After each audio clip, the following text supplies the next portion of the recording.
आपकी कोई कामना है, आपका कोई भाव है, आपके हृदय की कोई बात है जो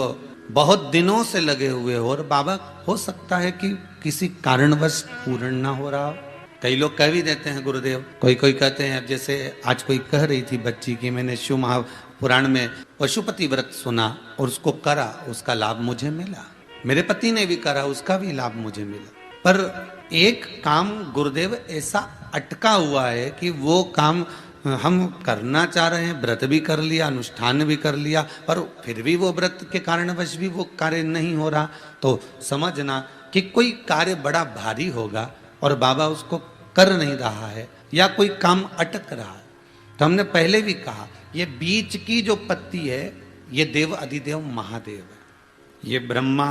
ये विष्णु है। इन दोनों पत्ती के मिलन से लेकर इस पत्ती के बीच की जो डंडी है, ये नीचे की डंडी का वर्णन नहीं कर रहे हैं, इन दोनों पत्तियों के बीच में जो डंडी है बची हुई,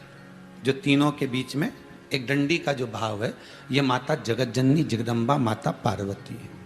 इस डंडी के नीचे का जितना भाग है ये 33 कोटि देवताओं को दर्शाता है। बेलपत्री के नीचे पिछले वर्ष की श्रावण की कथा यदि आप निकालेंगे और उसको